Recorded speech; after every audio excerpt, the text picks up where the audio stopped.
Okay, thanks, Catherine. Good evening, everyone. My name is Anne Smith. I'm the chair of the Innisfil Public Library Board. Welcome to our virtual town hall for our exciting master plan project. It's great to see everybody. I'm going to start off with a land acknowledgement.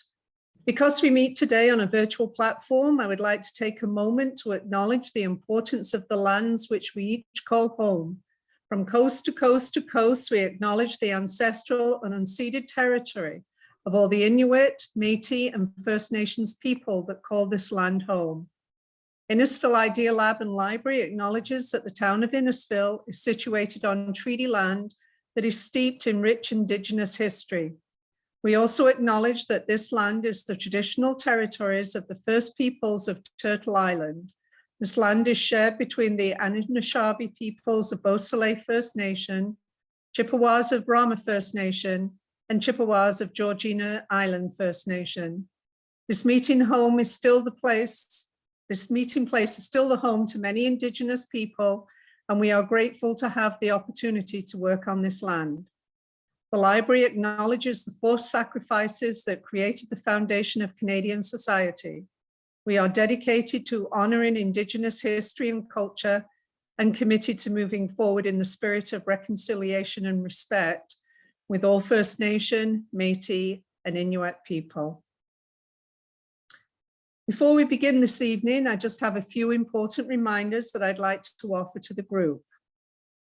Your microphone should already automatically be muted. If your microphone is not already muted, I would ask you to please take a moment now to mute them. This will help limit the amount of feedback that can be heard by the group and will allow for a better experience for everyone. If at any point in time you are experiencing technical difficulties, please send a message in the chat box and our team will do their best to assist you. There will be some time dedicated to discussion towards the end of the presentation this evening. Once we reach our discussion section, I'll invite you to type your comments into the chat box or simply raise your hand. If you wish to send in a comment privately, please send it directly to Catherine Schultzen. Next slide, please. This evening's agenda will include some brief introductions, a description of the master plan process, highlighting local trends and the role of the library, some of our draft ideas, and of course, hearing your input. Next slide, please. I would like to introduce the members of our Idea Lab and Library team. Joining me tonight is our CEO, Erin Scucciamari, our Deputy CEO, Susan Bowes, and our Manager of Information Technology, John Van Rassel. I'll turn it over now to our consulting team to introduce themselves. Stephen?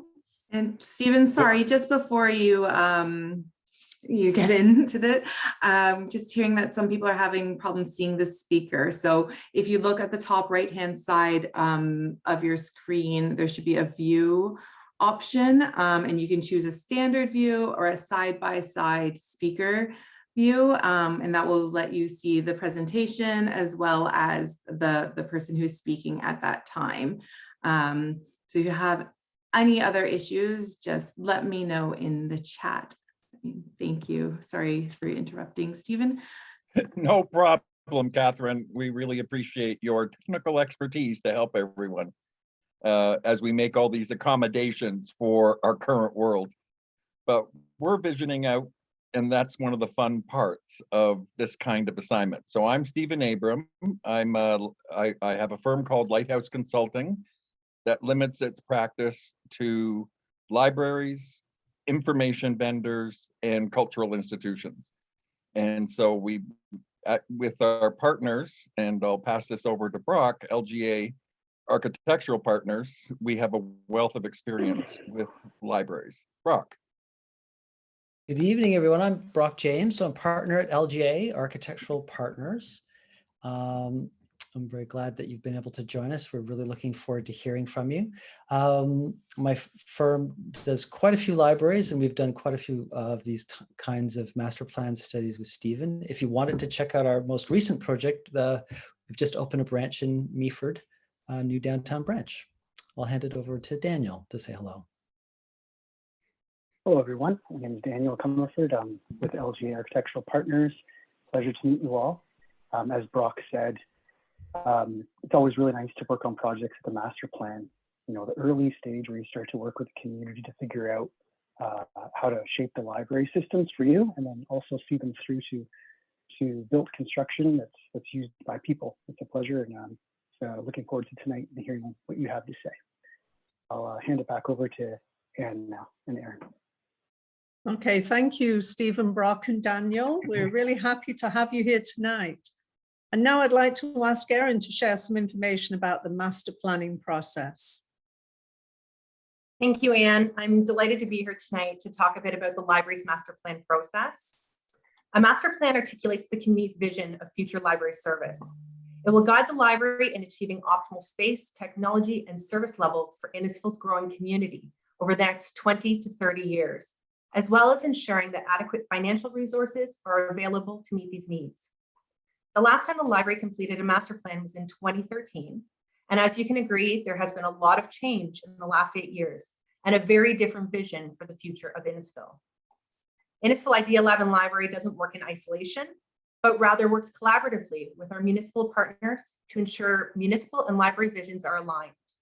In addition to working closely with town departments, our library board includes 2 counselors who act as a liaison with the mayor and council, and I'm very happy that they are both joining us here tonight.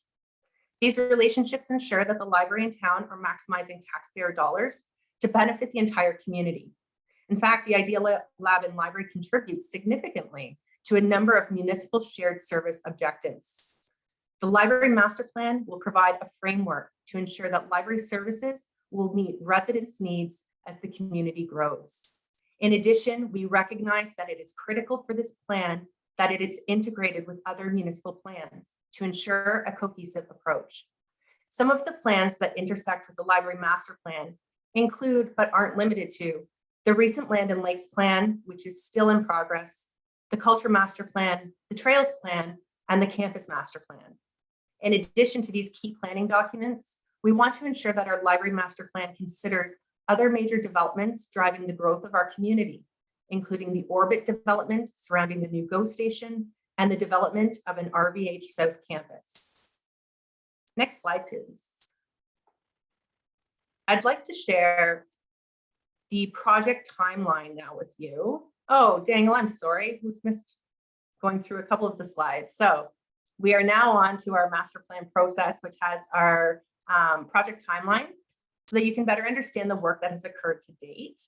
The project kicked off in the spring, and since that time, there's been extensive research conducted, a review of our current facilities, many engagement and consultation efforts, including surveys, focus groups, and interviews, a number of which I believe the participants here tonight have been involved in. Growth projections and space needs have been analyzed, and that brings us to today. After our interactive session this evening, we will have a draft master plan developed with a final plan targeted to be developed and completed for early 2022. Next slide. Now, the exciting part is what happens after the master plan is fully completed. We may look at doing some pilots within our current operations, within our current branches, and looking at some different innovations.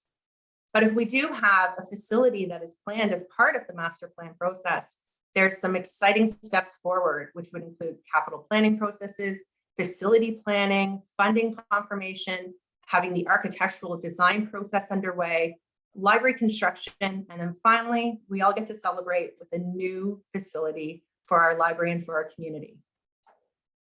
Next slide, please. The most important part of the session this evening is to hear from you, our community members, key stakeholders, and partners.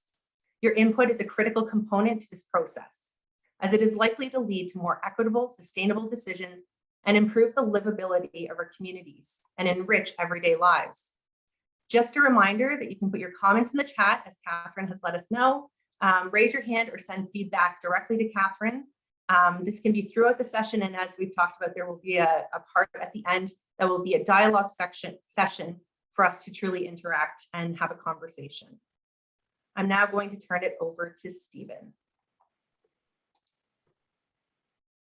So we're going to talk about, just to give you some context, some library and local trends, just the highlights. The board and the staff and our team has hundreds of pages of detailed trends that we've been reviewing, but we thought giving you a little bit of context might help to engender some really great conversations. Next slide, please. It's an old aphorism in library land that we're more than just books. And here we're seeing the difference between being a book library and a reading library, and how reading supports learning, entertainment, empathy, understanding different cultures, including Indigenous, and that's one of the specialties that LGA and I bring, is ensuring that targeted populations are welcome and feel welcome in the library and community hubs and Idea Lab. Next slide, please. I should mention around books is Innisfil has one of the largest collections of ebooks in the province, and they're firing on all cylinders and ensuring that that works. But we also know from our research that libraries have a significant impact on your children and your lifelong success in education and employment growth and all that sort of stuff. So we know that when we do story hours in libraries, that kids who go to library story hours, generally from the research at OISE at the University of Toronto, have a letter grade difference by grade 8. We know that high schoolers do better and move into college readiness and university readiness and trades readiness by engaging with the library and learning STEM, STEAM, all the things that Innisfil has pioneered, frankly, in the province. And then there's the lifelong learning piece, where the library has thousands upon thousands of courses that are available 24/7, 365 from your home or your coffee shop. And we can ensure that you're able to learn what you need to learn to volunteer or get a job, use a technology. It's very good. We also know that libraries do very well on social vitality and well-being. And this is one of the things that we've been probing on as we identified certain deficits, weaknesses in Innisfil around enough culture, enough performance space, enough meeting space, enough space for people to live in a stigma-free, welcoming environment where they can talk and chat and meet their neighbors. And this is absolutely essential to a Innisfil style community that's very large. It's almost the size of Mississauga, but having opportunities to meet your neighbors in a hamlet, village, small town oriented community with some suburban and exurban flavors. So ensuring that we have impacts on health, social services, mental health, which was identified by a number of people, and also social isolation for whatever reason. And these are things that can be built into the design of the library to create spaces to allow important things to happen, not just the transactions of borrowing books, which is vital, but the transformations that people are better and healthier for having engaged with the library system without duplicating services that are already there. Next slide, please. The library has recently stepped up to the plate to work on culture. Culture's everything from performances and the stages at the Lakeshore branch to programming outdoors, to keeping people moving through their culture, but also local history, genealogy, museum displays, art galleries, photography, training and editing, but also display and possibly sale. So that the cultural activities within a dynamic community like Innisfil can be 1 + 1 can equal 3 when it's done through the library and is planned to assure that people develop the skills, but also get the opportunities to move through from reading about it to doing it. Next slide, please. Also, we can't ignore the elephant in the room.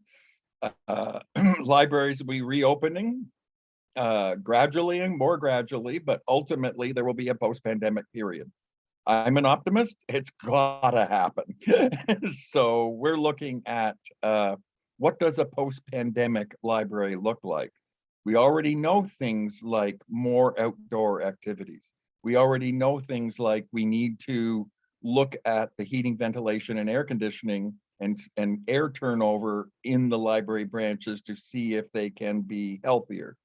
We already know that mental health and social service use and employment disruption have been endemic during the pandemic, and the library can participate in helping people move through life's challenges at every stage and age of life. Next slide.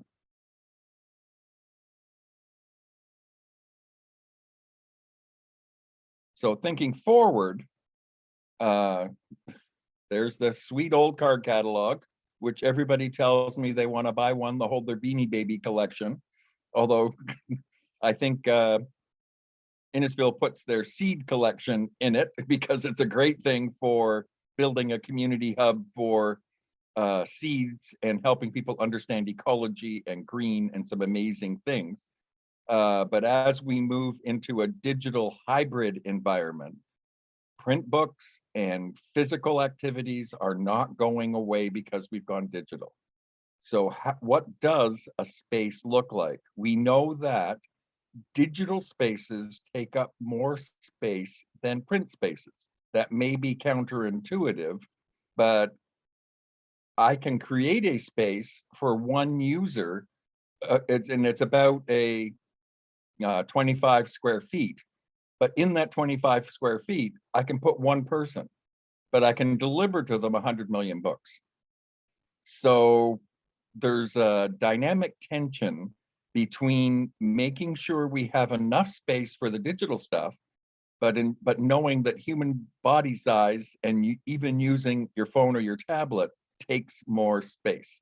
And how do we ensure that we run a space environment where this supports this hybrid environment where we have people meeting people using artifacts like books and maybe DVDs, maybe tools, maybe cake pans, and then also being able to get the digital use and be trained on the digital use so that they can take advantage of the modern society. Next slide.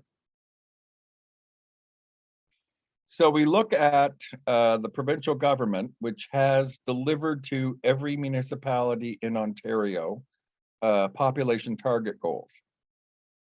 In Ontario, we will have a little bit of a gap in the age group of what we now call millennials and post-millennials. So they're a very large generation, but because a large generation is retiring, we need those employment people, and the government has developed a plan on a province-wide basis. So Innisfil has been given a target of having over 86,000 people by 2051. And we need to be cognizant of that. And frankly, Innisfil has been very good at coordinating master planning amongst all of its various entities and levers it can use to build a successful population. but also ensuring that the population does not destroy the hamlets and villages and the rural feel or the rural lands and our food bank, our food source, that Innisfil is so excellent at. So there are some, we've been reading the planning documents to ensure that we know where the population is targeted to grow, where the industrial lands are, and which areas are being protected. And that's essential, but still more than doubling the population is a critical factor in taking a planful approach to library needs and development. Next slide, please. So the basic rules are, because the library is co-leading or leading the cultural activities, is there's a minimum standard, not a target standard, of 0.7 square feet of library space, plus generally it's 0.3 square feet of cultural space. This is the numbers that were used for building the excellent Cookstown branch. And so when we look at that space, it includes meeting space and conviviality space, but also performance and workshop space. So when we look at that on the next slide, oh, it's coming later, sorry. But libraries will be leading on culture. It's for a small town with limited resources, it's wiser to create community hubs where gallery space, individual exhibitions, connecting to local history, the rural context, but also some of your startup and innovator and DMZ activities to create entrepreneurs and other local employment opportunities. Next slide. So this is sizing the system for the people. Right now, you've got 36,500 or so square feet that is just about right for 2021. It's just a little short. But when you look at 2031 with the population projections and where they're planned to be and move out to 41 or 51, you can see that there is a deficit in space. And we want to avoid the current library system being too crowded for people to enjoy the space the way it was designed. And so you can see that we're looking at a library branch every 10 years, if it was a branch, but there are a number of different options to build in a thoughtful process to ensure that the plan is in place to align this with other plans like fire stations and police stations and schools and all the things, sewers and roads and all the things that are needed to grow, while at the same time protecting the valued feel of living in Innisfil and enjoying nature. Next slide. So it can't be business as usual, and you can't, like, as you can see, if you get up to 2051, if nothing is done, you'd end up with less than half a square foot per person. That's pretty crowded, and it's not creating the space that has the wonderful social and economic return on investment that libraries deliver, on top of being able to do all the traditional library stuff in the core portfolio that's so essential. Next And slide. Stephen, you could just, if you could just stay on that slide, it's just pointing out that 30 years ago, there was a deficit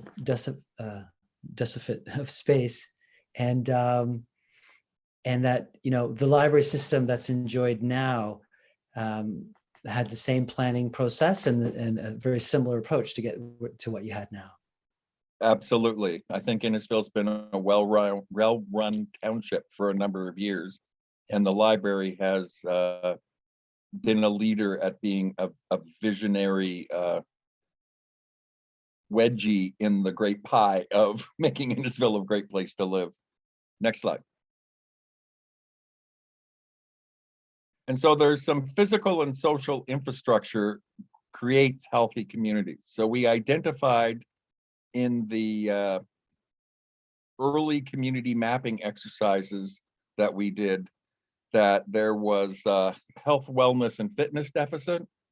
There was some cultural deficits, and there was a number of things. So then we went out and tested it and learned that Royal Victoria Hospital was going to put a southern access point into Innisfil. We toured and reviewed the Risardo Center, and we looked at where the library could play a role in ensuring that social services that are centered up in Springwater or sometimes in Barrie weren't so far away, and that they were there where they could have their greatest impact, and that the library could create multi-dimensional, non-duplicated space that allows for teens and seniors and other people who might be at risk to succeed, not just to thrive and not just survive. And so we're looking at a goal of healthy communities on a number of levels. Next slide, please. And there's a lot of research showing that libraries play strong roles in this. So we're predicting one question is, how do we afford this? And in most communities, people are worried about their property taxes. Growth pays for growth. And there is a mechanism that's been around since the 90s called development charges. They're paid by the developers, and they invest in and pay fees to the town for the township to make the decisions and let the contracts, so that the physical infrastructure like roads and parks and things like that are there. So the quality of life and healthy sewers are there, but also the necessary social infrastructure. And Premier Ford's government adjusted the development charge regime to emphasize, in particular, things like libraries and community centers. And that was a healthy improvement to the development charge regime that has been delivered under this government. They are already factored into the price of real estate. The real estate that Innisfilians live on now and the services they enjoyed were paid for by development charges. And the growth in population will be paid for by development charges that are already factored into the cost of homes.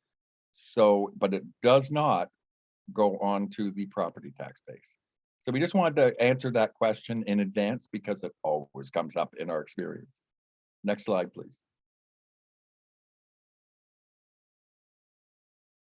I'll pass it back to Daniel. Okay. Please. Thank you, Stephen. So after a significant amount of research and discussions with the librarian team and some consultation, we started to take this information and come up with some ideas. And we want to share these ideas with you today and talk them through with you and get your feedback on them. Because from here, what we'll do is we'll refine the ideas further, and we'll start to conclude it into a final master plan report. So today is really critical, which is why we're happy that everyone is here to give us your feedback. So I'll take you through some of these emerging ideas right now. None of them are final, and they're all just for your feedback. Every good library system, and especially Innisfil today, should respond to its community. Every community is unique. The people are unique. The land is unique. How you're distributed across the land is unique. And so what we're making sure is that we're building on the successes to date and making sure that any recommendation or draft idea that comes out will be rooted in your history, will be rooted in how things are today and how things will be in the future. always critical. And it gives every library system a unique and interesting quality. So if we look at how the library system is distributed today, as most of you probably know, there's 4 branches across Innisfil, serving different portions of Innisfil, and they came on at different times in history.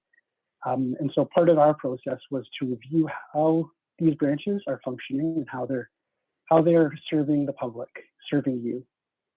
So look at the buildings and see how these buildings are they fit for purpose? Are they really, functioning properly and enabling the library and staff to really program really great events for all of the public? And so we looked at these existing branches and came up with the following draft ideas that we want to talk with you today about. So the first one is Lakeshore. Lakeshore is a tremendous success. It's extremely popular and beloved. It has an incredible hack lab. And so there's no significant change proposed for that branch. It would be enhancement. And enhancements could be anything from a mild programming improvement. That could mean display of books. It could mean the way a room is used.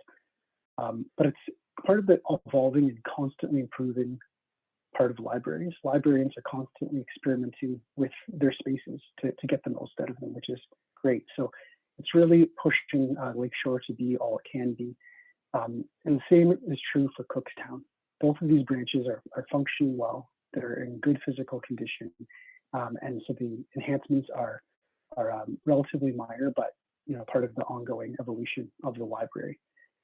As for Stroud, the recommendation or the draft idea we're floating today is the idea of replacement. So Stroud is currently situated inside the Stroud Recreation Center.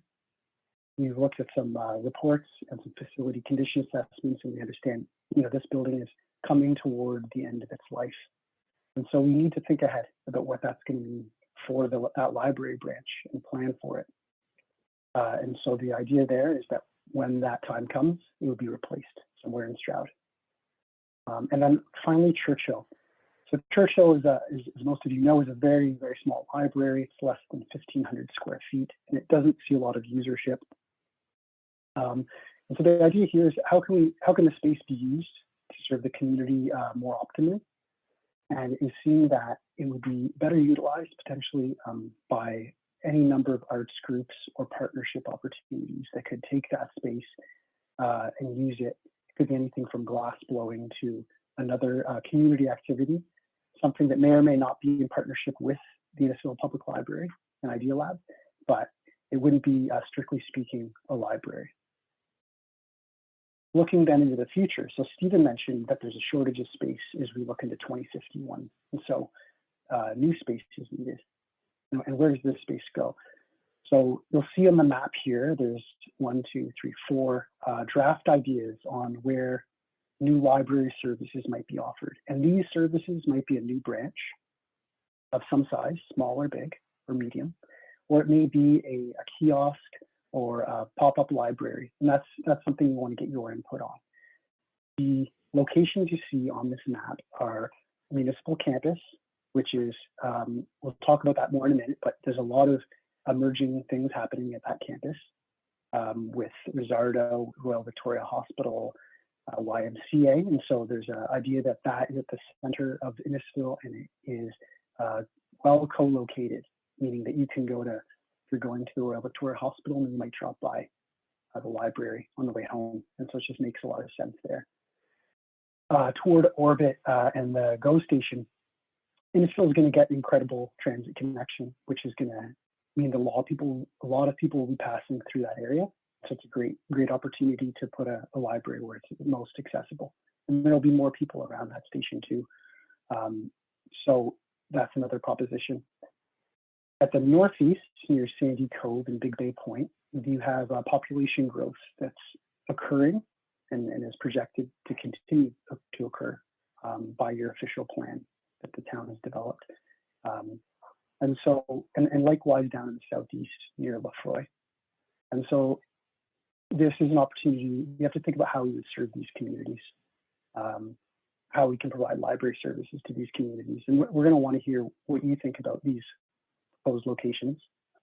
later on once we get into the questions and ideas stage later.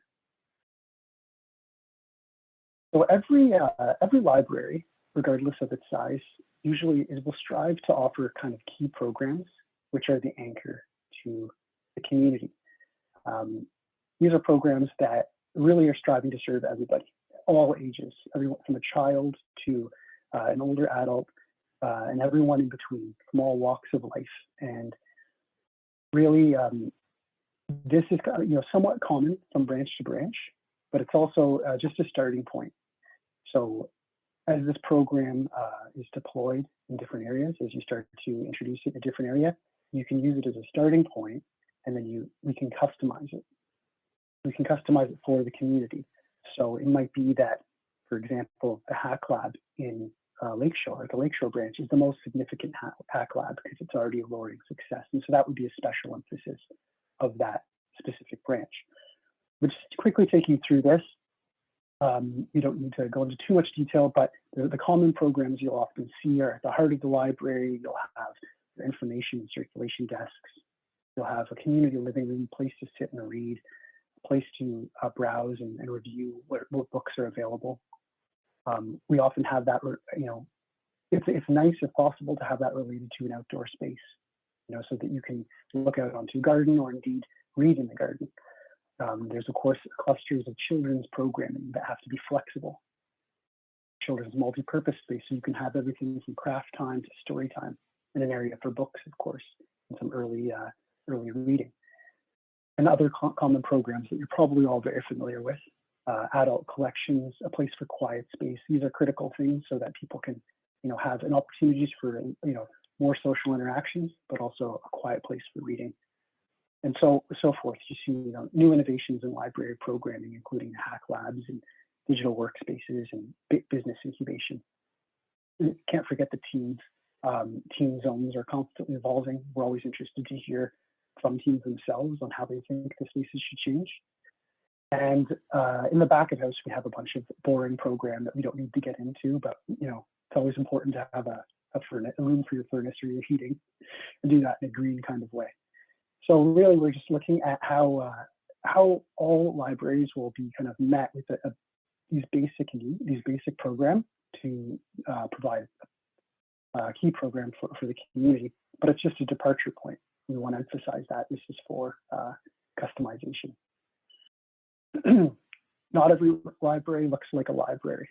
So we're all familiar with the traditional library, which is great, brick and mortar of a variety of sizes. This is an example that's deployed in Newmarket, Ontario, and it unfolds, and it's right next to the town square.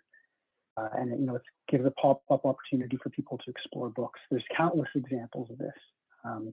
Bookmobiles, beach libraries, container libraries, and these can be great to test and see how the community wants to use a library. It can be great to provide a nomadic sort of library service that roams around and caters to the different needs of the community.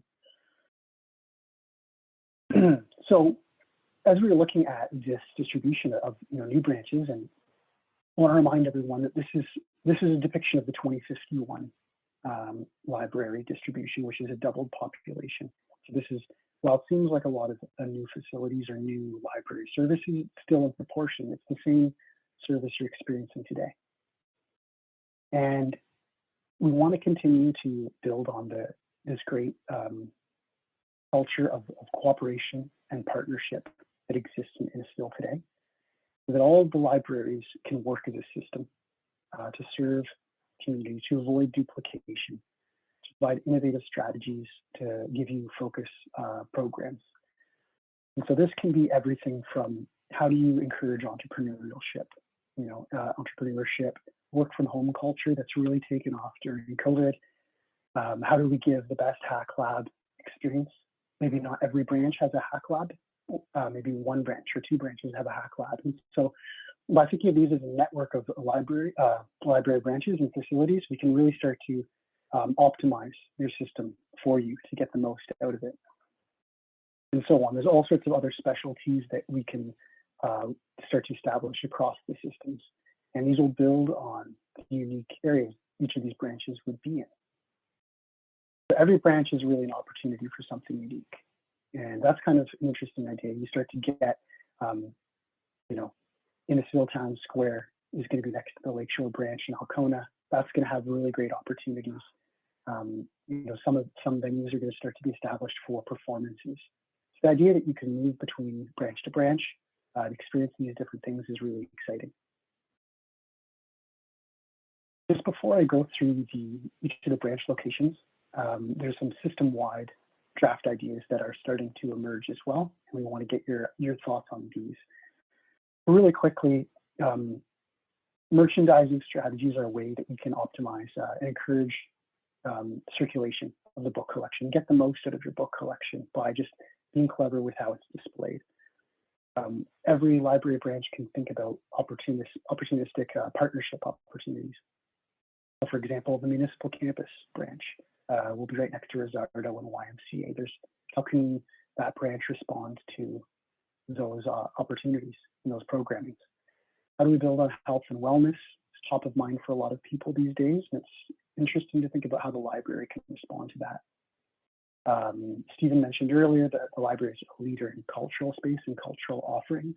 And so, again, this is building on the successes that have already been had and the leadership already been made by the library system. And so we think about how that can influence the designs and so on. Technology is ever important in library systems, supporting work from home, supporting a flexibility of work culture. The world has changed post-COVID, so just thinking about how we can use these libraries to support you. And of course, outdoor programming has become really critical. Even before the pandemic came, it was really important that you know, we have that flexibility for outdoor reading. I think we as Canadians are learning more and more about how to exist in the outdoors during winter. You know, rather than going inside for 4 months of the year, it's nice to think about how to celebrate the winter and be outside. And then so on. More common recommendations, looking at the best technologies, making sure we're inclusive and welcoming and comforting to all. And what does that really mean when it comes to branch design and thinking that through? But it's an important principle that's established in a master plan. Making sure that the youth feel like there's a place for them. It's not always the case, but it's critical as well. And then, of course, common things that, you know, all good projects should be subscribing to these days. Low carbon projects, environmental imperative is critical. And then you're looking at partnerships with a variety of audiences. And then you have a great trails system going throughout, that will go throughout Innisfil. That's a Great Trails and Recreation Master Plan. How can the libraries plug into those master plans and plug into those trails? Looking at Lakeshore, you look at the branch, and it's, as I mentioned, it's terrific success. It will be right next to the Innisfil Town Square. So that's a great opportunity right from the outset. How can that library branch be enhanced slightly, and how can it have a better relationship to that town square, so that it actually, you know, you can flow inside into the library from the town square and vice versa. And so thinking about how the library can do that, how can we encourage more merchandising of books? Again, this is all part of an enhancement strategy. It's really about just the subtle tweaks that the librarians are always already doing, and just continuing that at this branch. Thinking about how we can have perhaps a better relationship to Innisfil Beach Road. Maybe that's a landscape strategy. Maybe that's something else. You know, window retail. It could be a number of things, but it's a strong relationship to take advantage of. And then the children's space inside. Children's spaces are always evolving, changing in how we, you know, craft and create spaces. Sometimes it's just you know, layouts, and sometimes it's how the story time is distributed. The story time space is distributed inside that branch. Here's an image of the awesome Hack Lab that's there today. It's really it's building on that great success. Lakeshore is a terrific branch.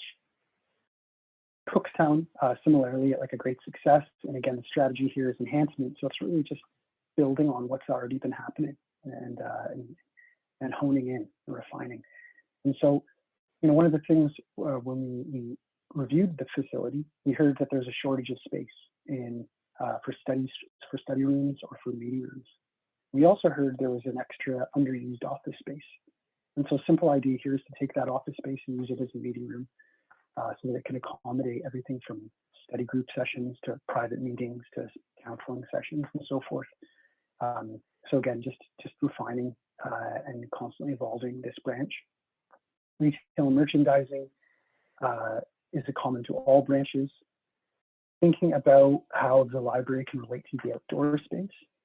You've got your splash pad and the outdoor area, and that's a relationship that we think can be strengthened. And just again trying to find a way that the library can spill into that outdoor space and vice versa. There's a historical table that could be, is critical to the history of Innisfil, and it could be, celebrated. It's an opportunity to celebrate that piece of history here, to highlight it, as a major feature. And so a minor thing, but important. And lastly, digital signage, looking at ways we can make these branches speak to the outside a little bit, advertise what's going on, let people know what's happening. I think we have a lot of avid library users in the audience today, so you're probably all well aware of what's going on, but there's some people who are a little less aware, and it's nice to help them come on in. So looking at Stroud. So again, Stroud is we all know, is currently inside the Stroud Rec Center, located right here. It has a very small presence in that rec center, and so we have to consider what would happen in the future. And as I mentioned earlier, it's an old, aging building that has significant maintenance issues, and so it's approaching its end of life, and that forces us into this question: what's going to happen in 5, 10, 20, 30 years? Where would this library go? And so we're starting to think about how could that library be a critical first step or early step, creating a village common for Stroud. So it's already the heart of, one of the hearts of Stroud. How could you use that library, co-locate it with the new rec center to replace the old one, and create a bit of a village common that you can walk from one facility to the other, and they start to have a bit of an outdoor presence, and it's all highly visible.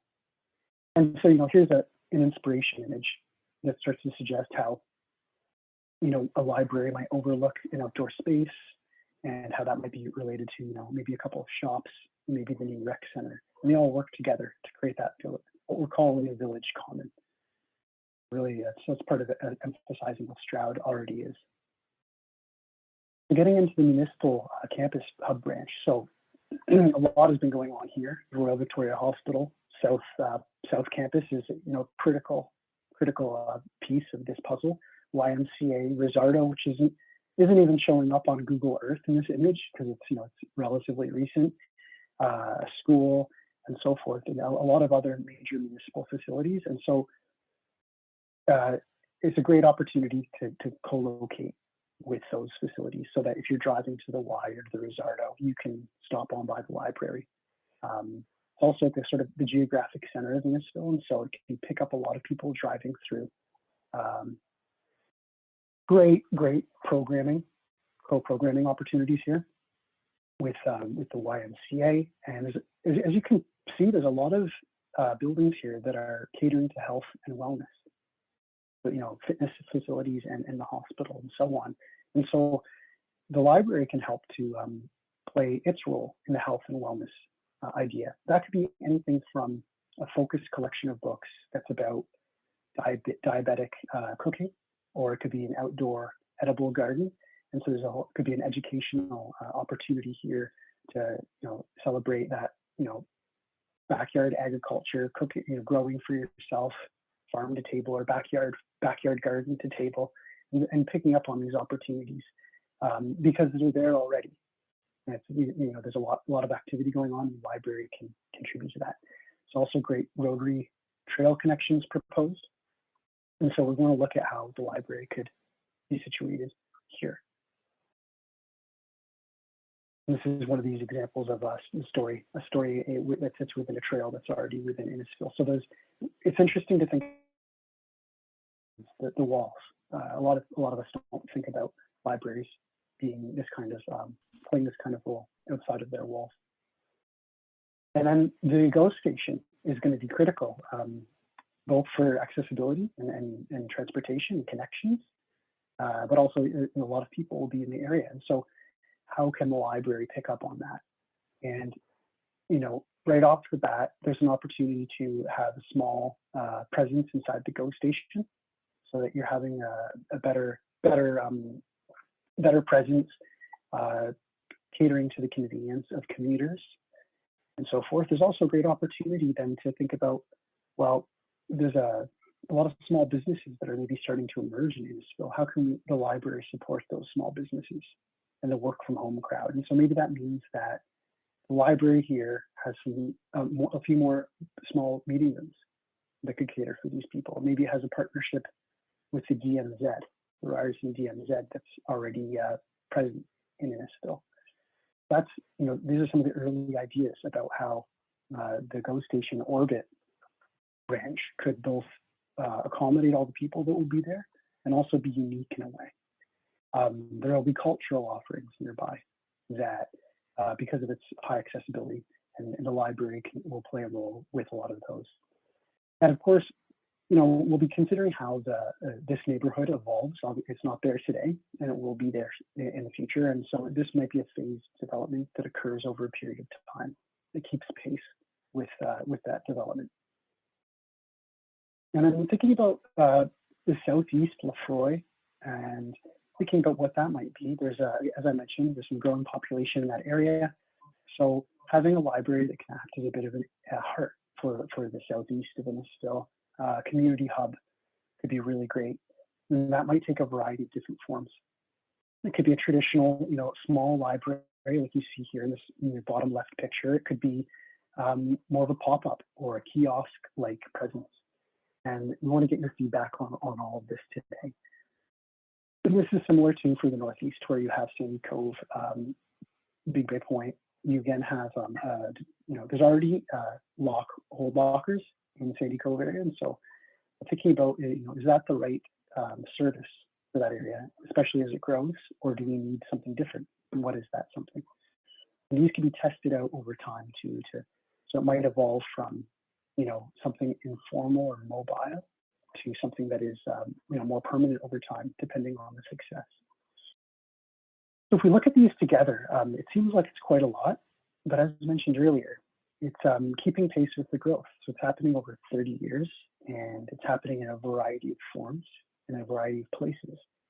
There's no more library space than you currently have, which is really interesting. It seems quite a lot when you look at it on a map all at once, but it's, as more development comes, more roads go in. We all know that standard, but so too do our libraries required to support all the various great things that they do.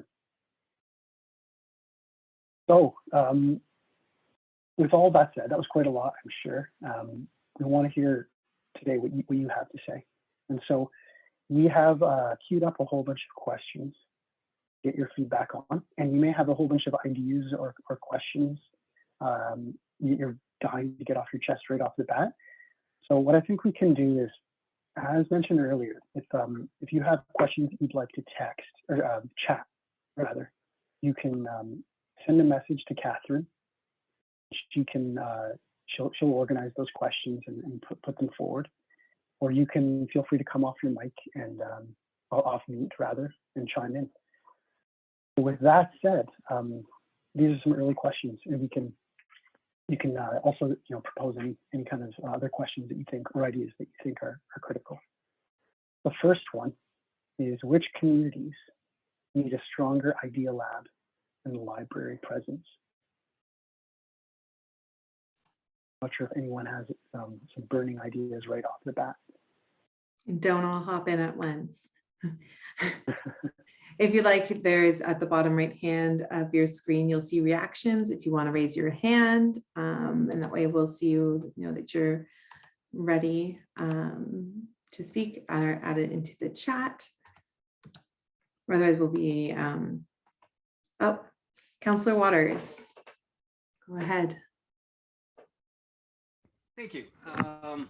Great presentation. I think you're dead on in a whole bunch of different areas. So I'm glad to see what you put on the screen here. I would say for two off the bat is Stroud needs a new library, and I would say South Lefroy are probably two of the strongest candidates.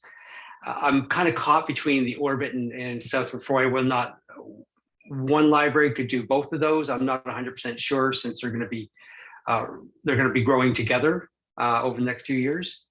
So I would say they're probably the two strongest communities that really need to have presence of a hack lab or library or an idea lab and library in both of those. I would say my least favorite is what I would say would be the where the RBH is going to go.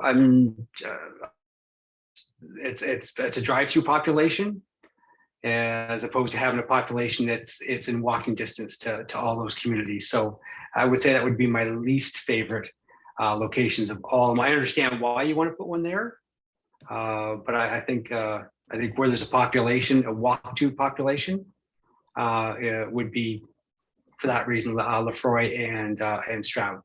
So I will let everyone else have a say. Thank you.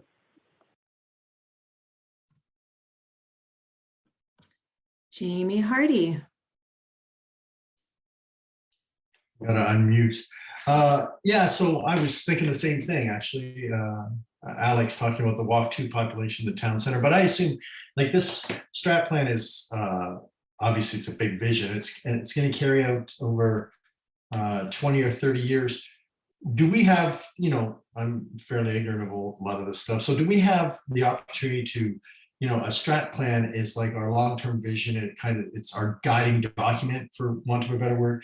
But over 20 or 30 years, we have opportunities to make course adjustments.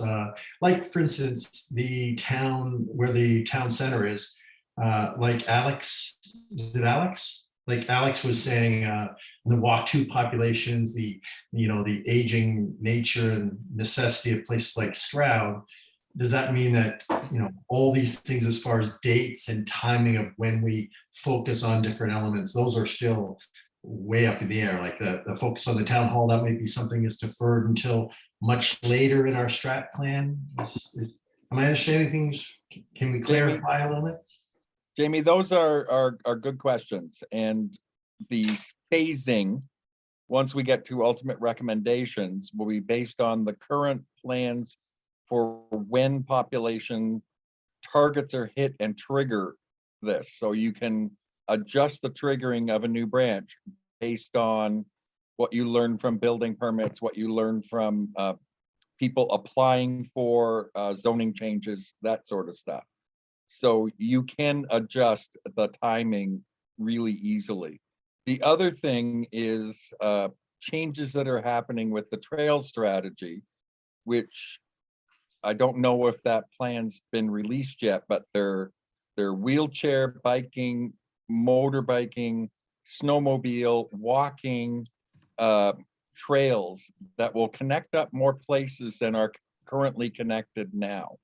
So there's a hub, there are a number of hubs in the library. The current 4 libraries are part of the hubs. So there's destinations on each trail, and the municipal campus is one of those. So those are just where it stands right now, but each of those things will change the walkability and drivability of Innisfil for the better.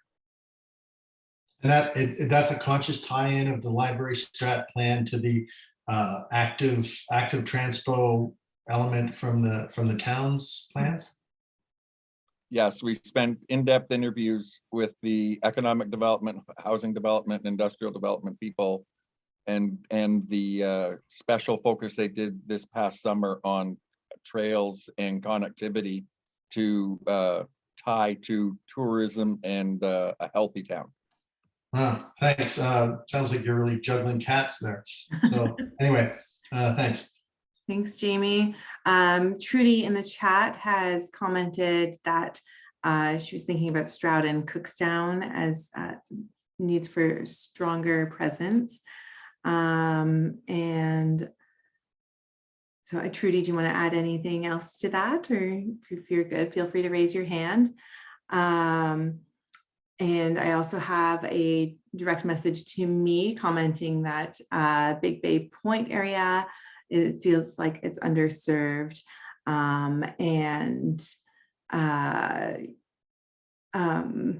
Talking about Guildford as well, and wanting to open up the question about Churchill and if it's losing a bit of service at Churchill, thinking about the connections to the rural portions of the town as growth continues in the higher density areas. So if anyone wants to chat about that, and then we'll go to Deputy Mayor Davidson.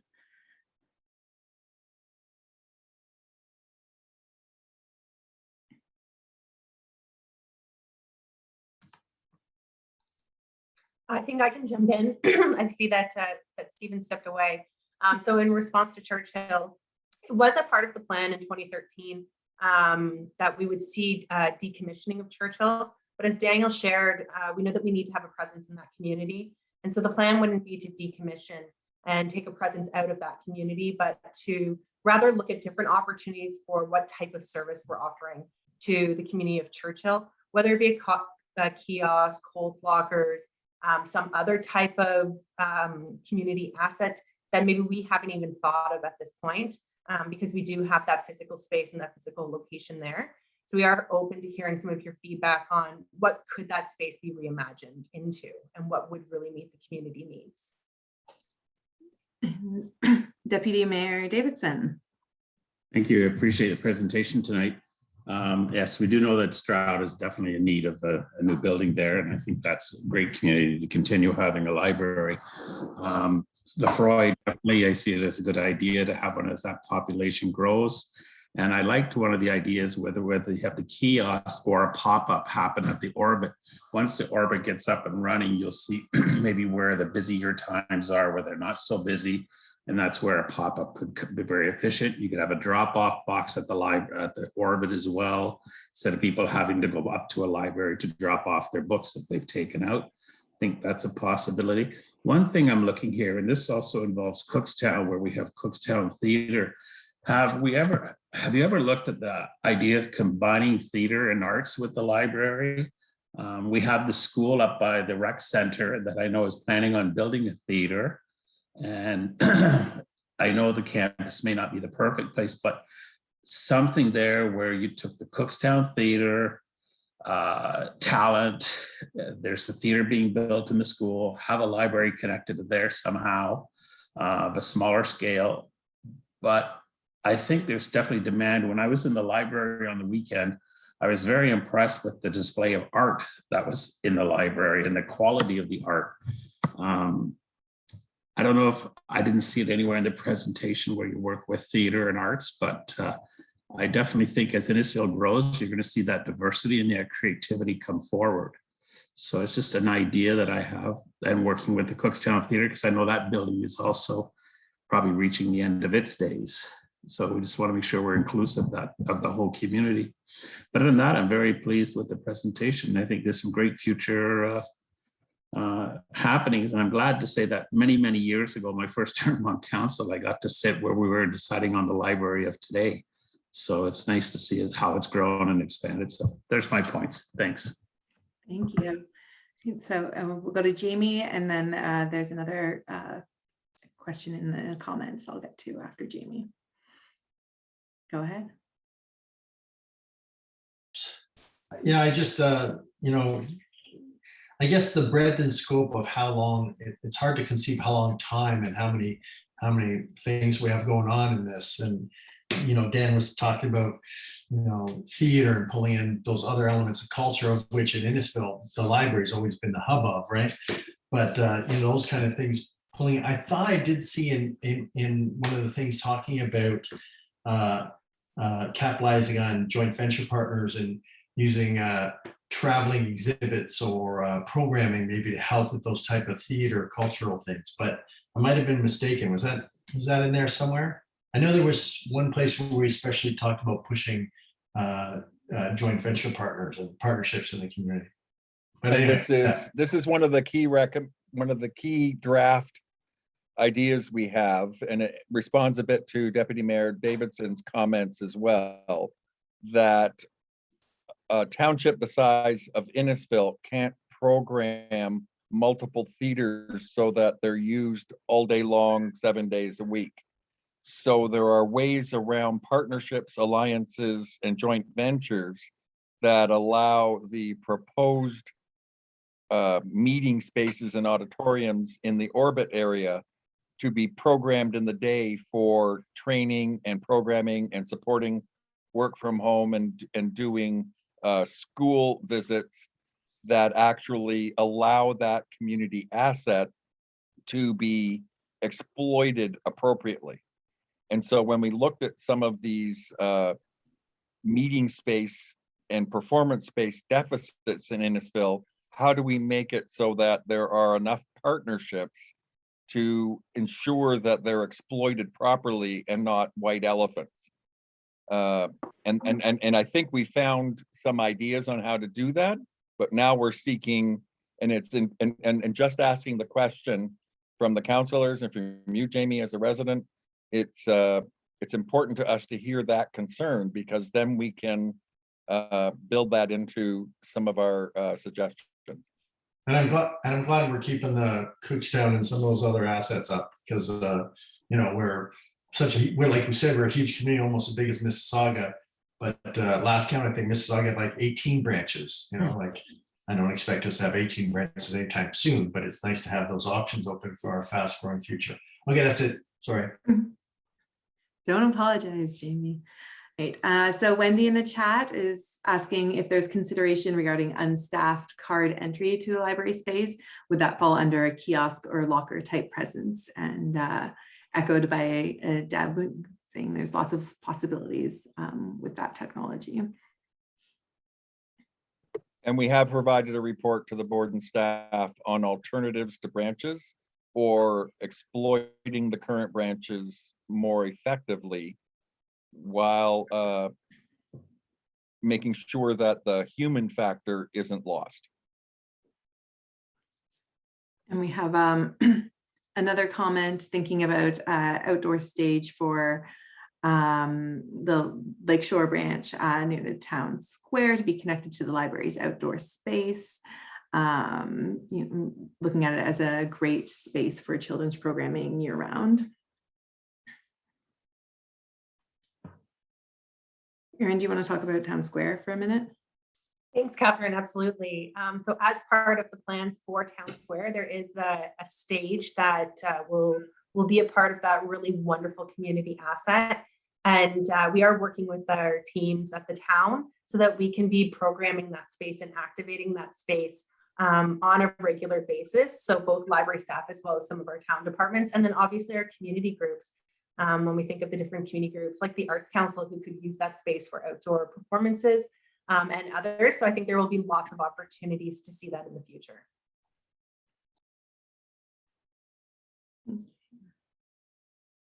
And one more has just come in.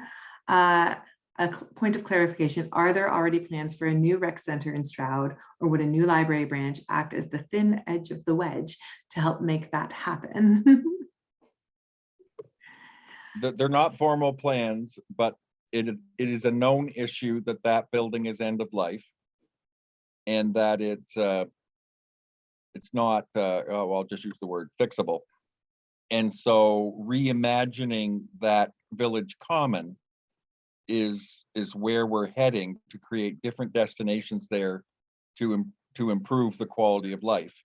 There's not a whole lot of relationship between a curling rink and a library, but there are abilities to create destinations that make it a pleasant place to be, and people find that where they. We should also know that sort of near Lefroy, that the Innisfil Community Center is also approaching a need for a redo, and that might be an opportunity for us to think about that land where the community center is, to make it a destination site for multi-purposes rather than having to drive to 3 different sites. So that's some of our thinking. I'd also just add that in terms of the Stroud facility or the South Innisfil Rec Center as well, that the plans that we would have for presence in those locations or rethinking our library presence would be in consultation and also dependent on what's happening with those facilities. And so we'd be working very closely with, again, our partners within the municipality to know if there were going to be changes to those rec centers, how is it that we'll be working together to then redefine what the library presence would look like there as well.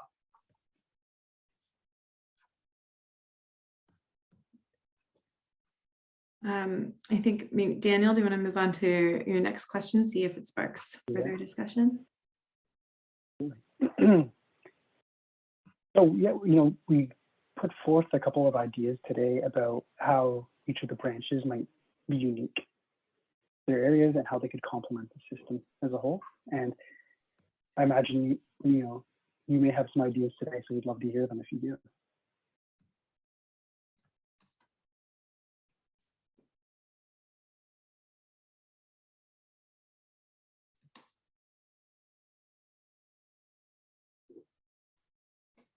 Miss Wendy.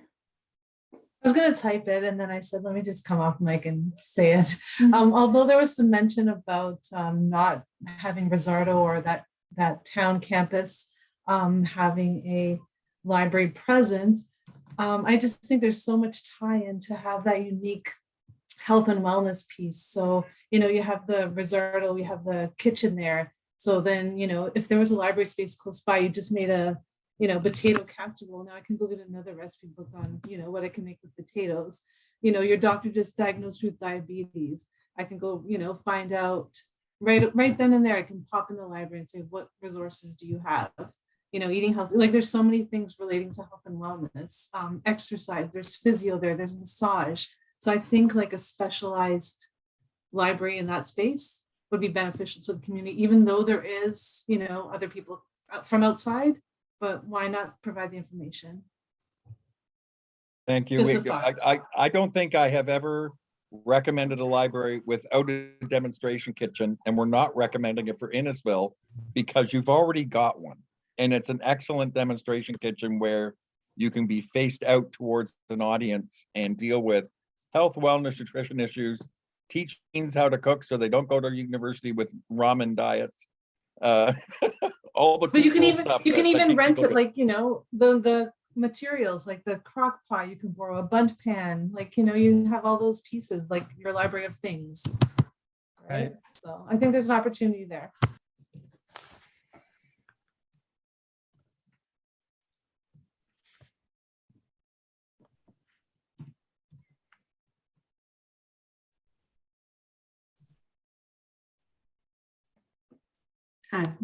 Councillor Asadi.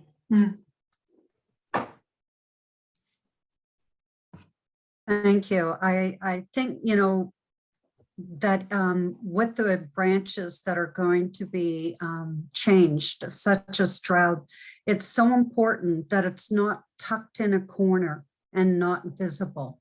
Because the Stroud Library, if you're just driving by, you just see an arena. And that's how they need to be unique. And the examples that you showed today with different pop-up ones that can be morphed in the future, the idea of installing the historical table into the future design of any changes for Cookstown is so key. And it makes each library unique that you want to visit each library throughout the community. So you don't just say, I'm just going to go to my favorite and I'll forget about ever going to the others. But each one offers a unique service to that community and maybe that portion of the community, and they look different.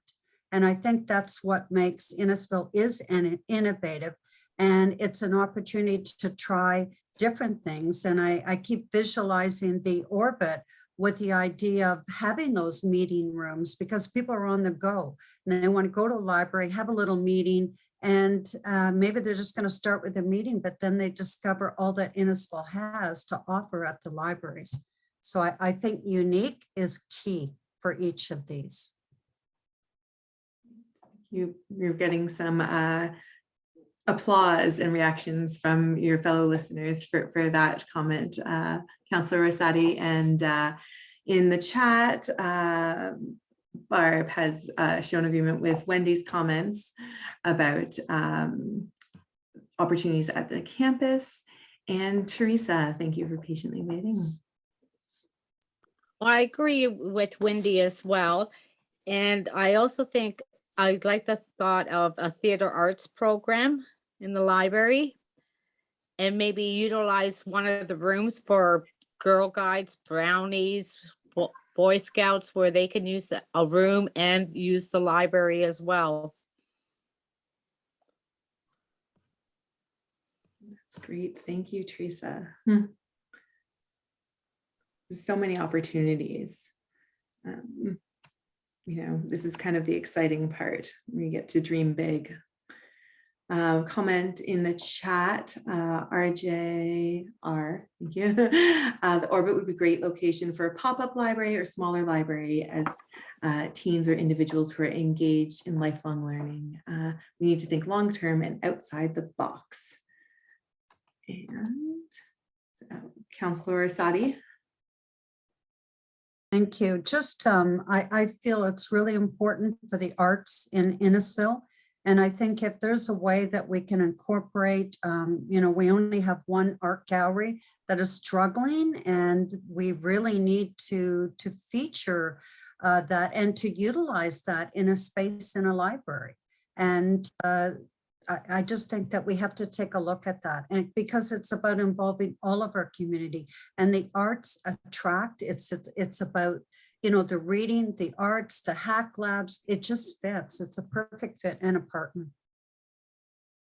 Thank you. And Councillor Waters. Thank you. Just a programming idea for the Lakeshore branch is that right next door is a seniors residence. So I was thinking that you could take advantage of kind of a generational learning opportunity and you know, you also have the high school in that part of town, which it would be nice to be able to see various types of people coming in to offer different types of learning opportunities for, you know, older teaching younger people, you know, as teenagers taking on some responsibilities of coming in and doing something there as well. So I just thought I would just mention that as an opportunity for the Lakeshore branch as a generational opportunity. Thank you, Councillor Waters.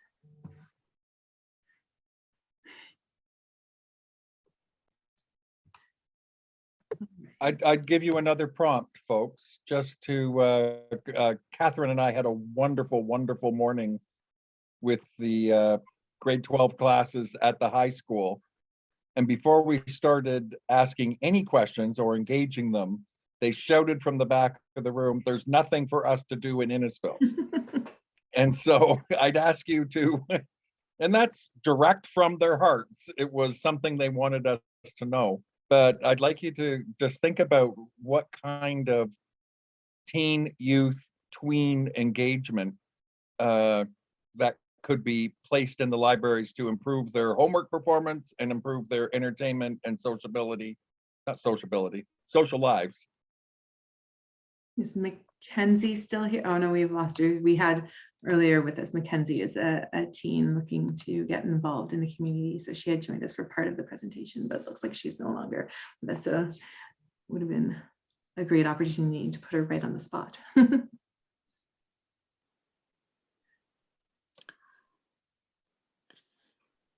How about having a boys and girls club where they can do tutoring to get their hours, and maybe have a teen band or a dance. There's also Like have that once a month or something like that for them. I just wanted to respond to the comments from Councillor Waters and from you, Teresa, about the programming that we do and connecting our youth and our seniors. And this is something that we have seen some great success, especially in the last year, where we're pairing up teens with seniors to write letters, to become pen pals. And one of the programs that I'm actually most excited about right now, that the library's been offering for over a year, is our Crafting for Humanity program. And it's actually a group of both seniors and teens coming together to work on really incredible projects to then help those in our community. So we'll be sure to share some of those stories more so with the rest of you here, and then more broadly with the public, so that we can see, you know, what are the great things that are already happening, but where are those opportunities to actually enhance it more and make it more of a program for the rest of the community. And how do we hear about it? Yeah. Follow Innisfil Idea Lab and Library on Facebook and social media, because they put out stories all the time. Latrice is there. Thank you. I'll definitely do that. Jamie? You know, Donna said earlier too, well, the two things real popped up. Teresa said, how do I hear about that? Well, that's anyone who owns a business, that's a big struggle getting the voice out. You know, you can have the cure for cancer, but it doesn't help if you can't get your voice heard. Nowadays, it's actually just as hard as ever to get heard, because there's so many people talking and so many different methods and media, you know. But Donna said the thing I didn't think about that you think I would have thought about it. Donna said you drive by Stroud and you don't even know there's a library there. Most of our libraries are very modest. You know, if I was selling my house, or if you know, when my wife, you know, kills me or marries another man, she's always going to be looking for curbside appeal and really garnishing some attention from the curb. Now, Lakeshore has that. In fact, we have that beautiful neon thing, banner. And now when I drive by it, like, you know, 6 in the morning, going to the gym when it's still dark, it just glows like a beacon. But yeah, I hope we really, when we do these, whether they're pop-ups or builds, we really think about garnering attention outside of our doors with the front, with something dramatic, because, you know, every business, you know how to get to the golden arches and you can see them from a mile away. Wouldn't it be great if we became, you know, forefront of people's minds because they really saw us, we really had a presence. I mean, our programming, we've always been rock stars. You guys have always been rock stars, but it's that, you know, big public face, anything to yell from the curb. And I think Donna, when she pointed that out about Stroud, made me think, yeah, you know, damn it, you're gonna have more of that. You know? Anyway, that's it. Thanks.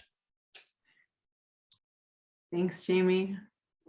That's why we rely on so many of our fans to yell it from the rooftops for us sometimes. Should we? Trudy. Oh, Trudy.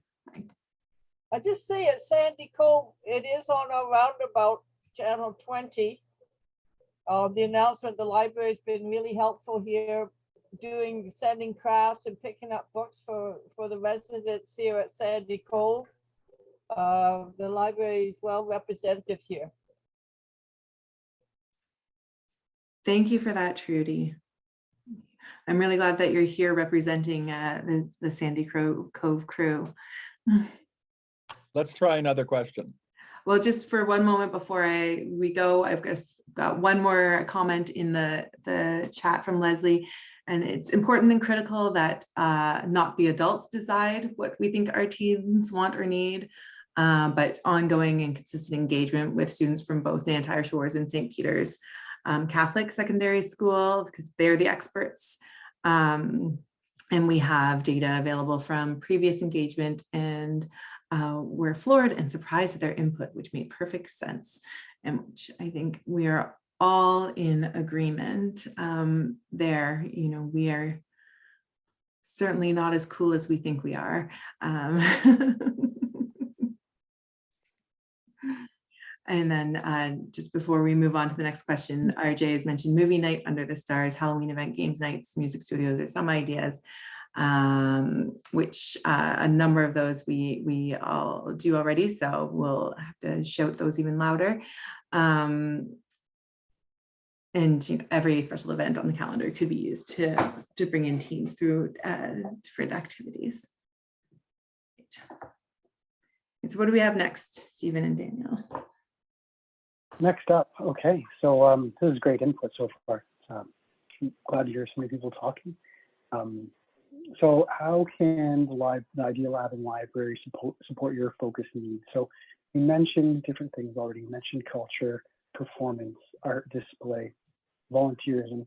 This is, very important for society. Perhaps you have a specific interest in that. Entertainment, if you're working from home for now on because of COVID, or maybe you started a small business and you want to incubate it, and maybe it's something completely different. Would love to hear about your focus needs and how the library can play a role.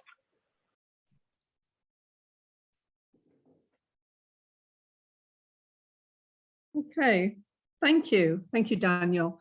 I think that wraps up our dialogue session now. This has been a long session. There's been so much information for people to absorb, and I'm sure people will go home and think of lots of things overnight and in the next few days. I want to say thank you very much again to our library team, as well as Stephen, Brock and Daniel for being here with our community this evening and speaking about the library's draft plan. As I said, there's a lot of information for people to absorb there.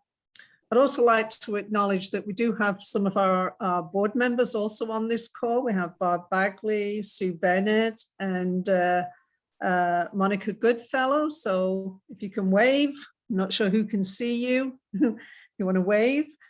And I'd also like to thank our council members who are here tonight. Deputy Mayor Davidson, Councillors Waters, Van Berkel, Payne, Fowler and Orsatti, and Councillors Fowler and Orsatti are the council representatives on the library board as well. We thank the council members for attending and for their continued support of the library. It's great to have such support. I want to thank everybody else who was here tonight in attendance. We're glad you could join us this evening and to provide feedback on the draft master plan. As I said, I'm sure when you think about this a little more, you're going to have lots more comments or questions, or if you'd like to provide more comments or want to share the opportunity with others, please visit our project page on Get Involved Innisfil. You can see it up there on the screen to learn more and to add your ideas. You'll need to sign up to participate for that, but please continue to share the feedback. And it's been a great evening. A great presentation, love the comments, love the community engagement on this, and look forward to getting more comments moving forward. So thanks again, everybody, and have a wonderful evening. So thank you. Good night, everybody.